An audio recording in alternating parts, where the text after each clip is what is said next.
You can't run a farm next to our homes." That's the first thing Karen, the self-crowned HOA queen, screamed across my fence line. I'd survived IEDs, night raids, 22 years in the Army, but nothing, and I mean nothing, prepares you for a suburban tyrant with a clipboard and too much time on her hands. You know what I mean?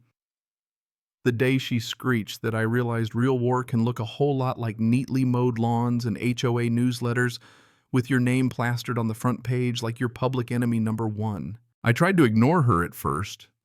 That's what you do, right? Head down, mind your own business. Hope she moves on. But Karen wasn't the type to let anything go. One morning, her Lexus comes barreling down the gravel road and smacks straight into my old tractor. She jumps out, starts wailing to 911 that I attacked her. Tears, drama, the whole show. But what she didn't know was every second the crash, her rock through my windshield, all of it was caught on my hidden cameras. That was the day her little empire started to crack.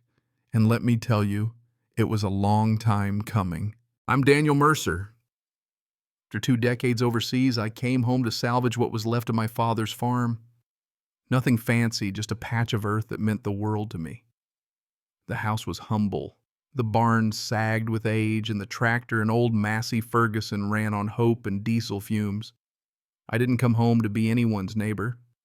I just wanted to tend my corn and breathe the air that remembered me when the world moved on. But the world had changed. Stone Creek Estates had mushroomed right up to my fence line, a developer's dream turned into an HOA nightmare. And at the center of it all, Karen. First time I met her, she was on my porch before sunrise, clipboard in hand, sunglasses perched on her head like a queen's crown. "You're new here," she declared as if I owed her rent. I told her flat out this land was mine 3 generations back and no HOA ever touched it. Her smile twitched. "What happens on your property affects our community." I thought she was just blowing smoke. Then came the letters, visual nuisance equipment codes, all citing rules that didn't apply to me. I tossed them in the trash. Next, the drone. I'm fixing fence posts one morning, and here comes this buzzing thing swooping low over the barn, snapping pictures that ended up in the HOA newsletter, "New neighbor raises safety concerns." Like I was building a missile silo out there. Still, I kept my head down.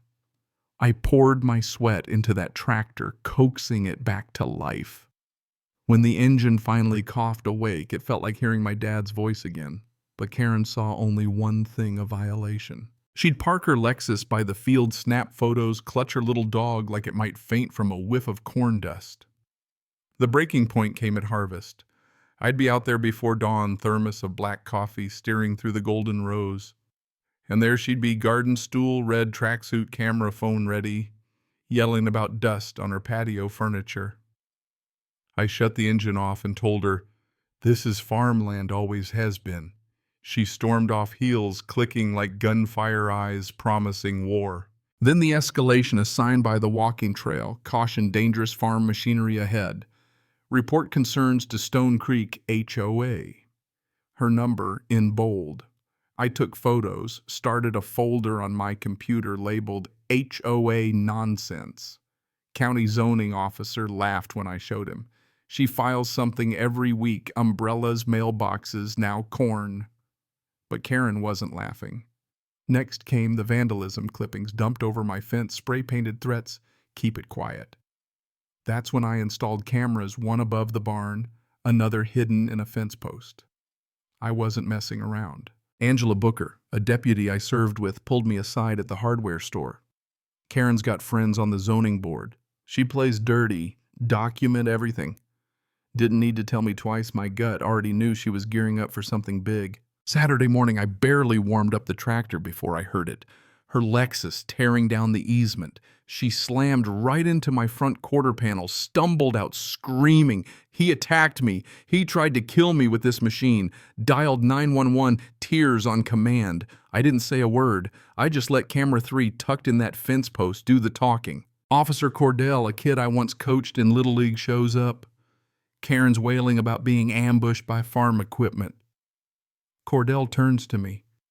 "You got cameras?" I hand him the flash drive, all time-stamped. Karen's face when she realized I wasn't in cuffs was a picture. "What do you mean footage?" she stammered. "Cordell just said, we'll review it at the station."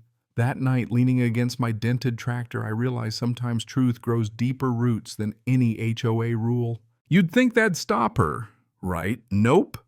The next day started her paper war anonymous complaints county inspectors citing improperly stored fuel. I led them through the barn, everything stacked logs, laminated cleaner than a city lot. Inspector just shook his head. Strike one. 3 days later, a cease and desist order from Stone Creek HOA suspend all farming operations. Straight to the burn barrel after I scanned it for the folder. Strike two. She spray painted the fence again. Keep it quiet. I just painted over it, installed another camera. Every move she made, I documented. But Karen's real weapon wasn't vandalism, it was fear. Parents hurried their kids indoors, joggers crossed the street to avoid my side. Someone egged my mailbox. I fixed it, took photos, filed everything. Evidence, not emotion, that was my ammo. Then the twist, I started digging through public records at the county clerk's office. Found out the HOA never had authority over the access road where my tractor was parked. Karen had rammed her car into a legally parked vehicle on a road she didn't control. Gave the paperwork to my lawyer, Jeff Carson, a high school friend turned land use attorney. Let her twist, he said. And I did. Karen kept coming. Signs, flyers, HOA, Facebook rants, all painting me as the villain. But the cracks started to show. Neighbors messaged me. Maybe we should stop harassing the guy growing food. My kid loves that tractor. Even Glenn Thompson, a board member, reached out. We had no idea.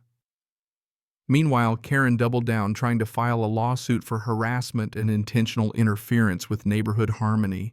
Suing meant discovery, and discovery meant evidence, which was a war she could never win. I went back to the clerk's office, pulled HOA financials, found payments to administrative oversight, signed by Karen. No receipts for landscaping, missing election records. 7 years president. No elections, just forged consensus. She'd been running her own fiefdom, paying herself out of the community's dues. I printed everything, wrote a 2-page letter with all the evidence, and delivered it to every household before dawn. That night, the HOA Facebook group exploded. Is this real? Karen paid her nephew with our dues. My husband's name is on this board. He never signed anything. Karen claimed it was a smear campaign.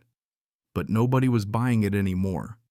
3 board members showed up at my door, each with my letter in hand.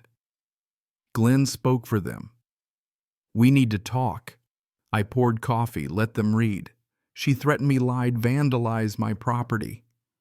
You trusted the wrong person, I said. We'll call an emergency meeting. At the meeting, Karen stormed in red blazer, blazing binder under her arm, sunglasses on at night like some B-list celebrity. She railed about industrial machinery danger to children threatening the peace. When it was my turn, I kept it simple, deed in hand, video on flash drive, photos of her vandalism, proof of her own financial fraud, all of it filed with the county clerk. The murmurs started, neighbors exchanging looks, a woman in the front row just shaking her head. The board voted to remove her immediately. Karen screamed, "You'll regret this. You don't know who you're dealing with," and stormed out. But she wasn't done. A week later, a lawsuit landed at my door, defamation, harassment, interference. But this time I was ready.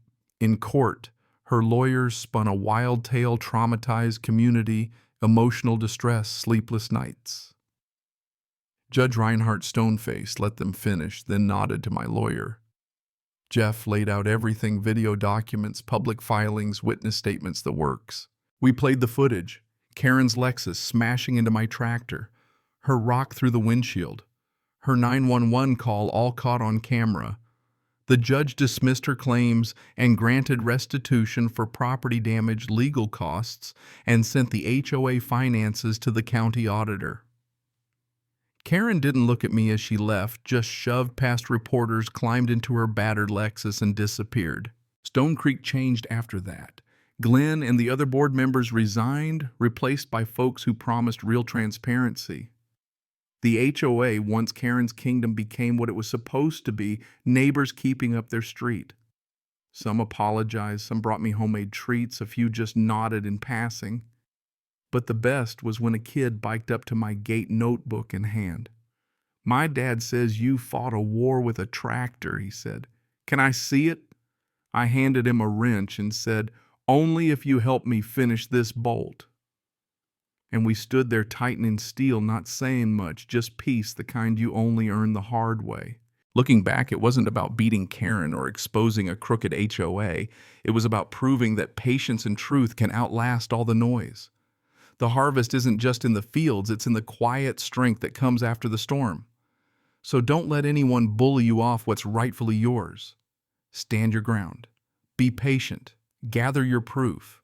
Even the loudest liars collapse under their own weight in the end. If you made it this far, let me know where you're watching from.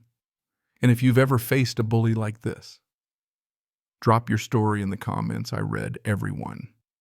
And hey, if you want more stories of justice, resilience, and a little sweet revenge, don't forget to subscribe. The next one might just be about you.